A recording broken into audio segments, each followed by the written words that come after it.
Ahojte, tak ma dnes napadlo ďalšie video, prišla mi téma a to je, či naozaj môžeme v živote všetko. A ako je to vlastne z pohľadu tej našej pravej podstaty, ako to je v skutočnosti. Takže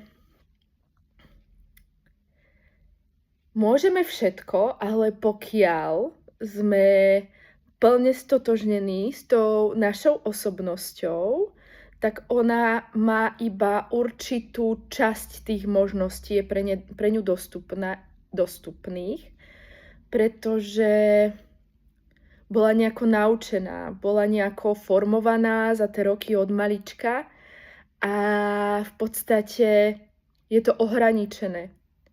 Ale keď sa vlastne navnímame na tú našu plnú podstatu, tak vlastne tam v každom okamihu máme prístup k nekonečným možnostiam, pretože za tou našou osobnosťou sa ukrýva práve ten náš plný potenciál. Plný potenciál možností, ktoré sú tu k dispozícii v každom okamihu, v každom okamihu. A zo začiatku je to ako také preklikávanie z osobnosti do tej plnosti, do tej našej pravej podstaty. A je to veľakrát o tom, keď sa ešte niekedy chytáme na tú osobnosť a stotožníme sa s ňou, tak sa vlastne zúžime do takej guličky alebo do takého obmedzenia, kde naozaj aj tie riešenia tých situácií vlastne sú veľakrát náročné a niekedy tam ani nevidíme proste ako ďalej, ale ono je to práve o tom, že sme sa umenšili. Že sme vlastne opäť uverili tomu, že proste tým nie sme.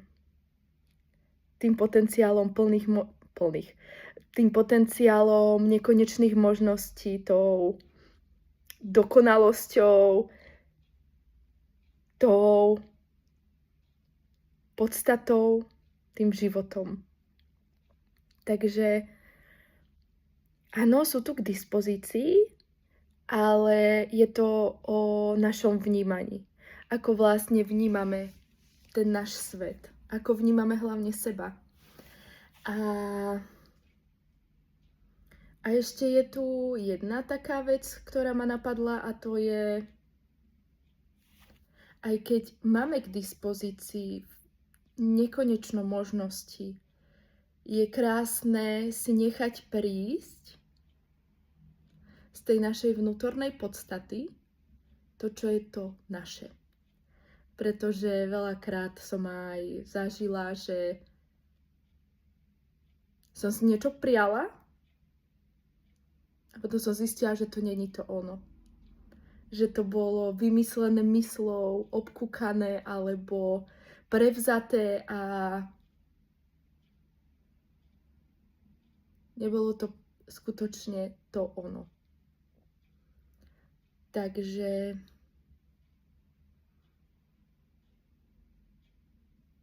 ten nekonečný potenciál možností tu stále je.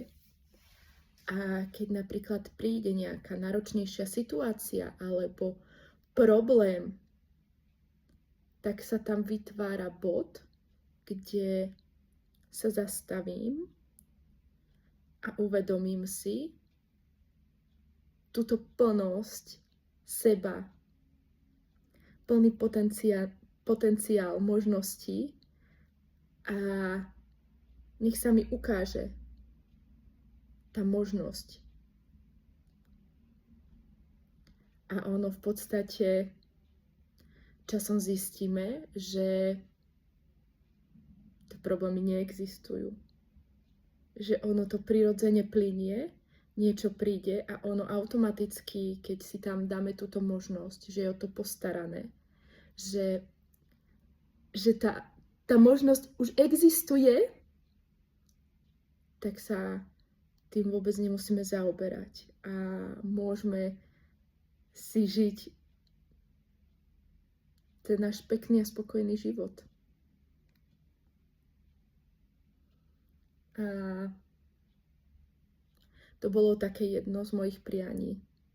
Žiť spokojný a naplnený život, pretože pokiaľ stále riešime dookola a ponárame sa do tých problémov, neustále dokola a dokola, tak to je proste kolečko, ktoré raz za čas sa nadýchnem a potom zase. Pretože to je ako keby jeden proste celý veľký koncept toho, kde vlastne toto nechávame tak a presúvame sa do toho hotového, kde už to je, kde už... Aký je to pocit, keď už to je? Keď už je všetko hotovo. Proste to je pohodička, to je proste... Viem, že všetko už je a jednoducho, aj keď teraz ešte to proste na 100% tak akože v tej realite nevyzerá, to nevadí, lebo ono, keď ja tam vlastne nechám ten život, aby to proste zariadil, tak jednoducho ono sa to stále doplňa do toho môjho vnútorného nastavenia, do toho vnímania pocitu, že už to proste je. A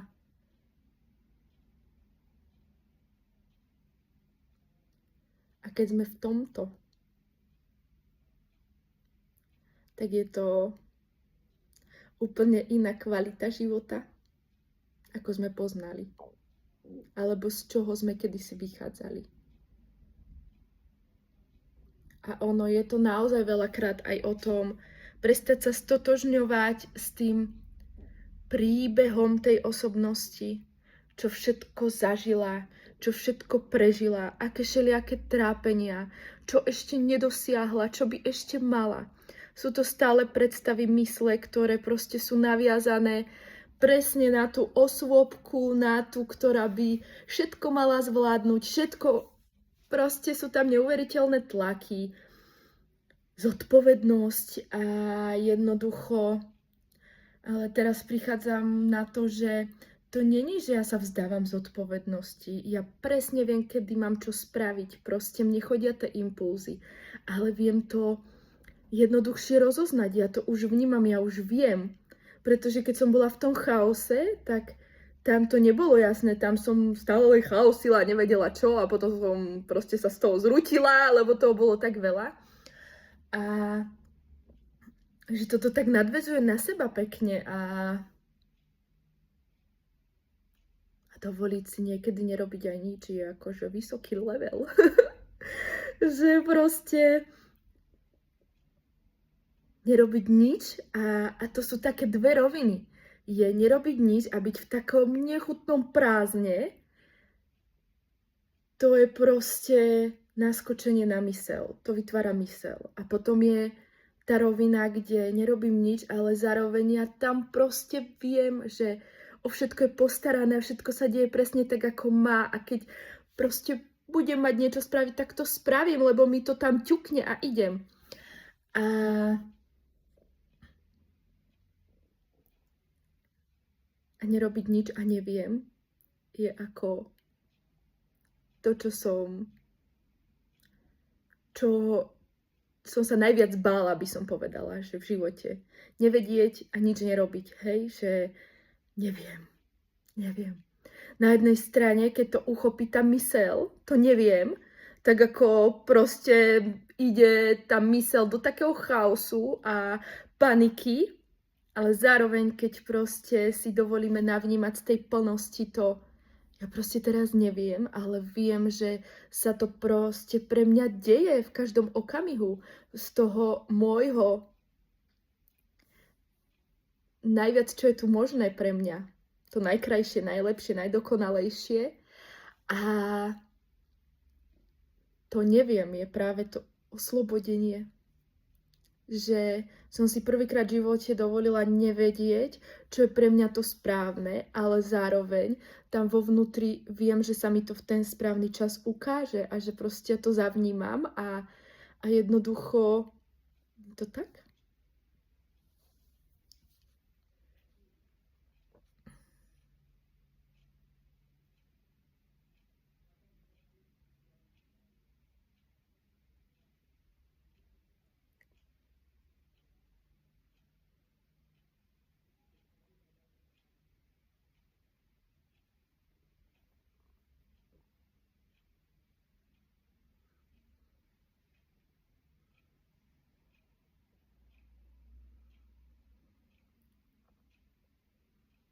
Veľakrát tieto veci chce uchopiť myseľ a chce ich dať do takého balíčku svojho, ale myseľ je na to krátka. Myseľ je taká malilinka oproti tej našej skutočnej podstate, kým sme.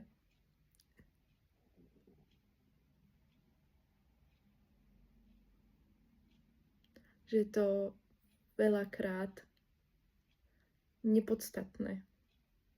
To, čo ona si tam vypráva, to, čo si ide. Tie príbehy, ako chce všetko kontrolovať, ako chce všetko vlastniť, vedieť, dovoliť si nevedieť niekedy. Že ja nemusím proste teraz vedieť všetko, čo ale vždy to, čo potrebujem vedieť, mi vždy príde.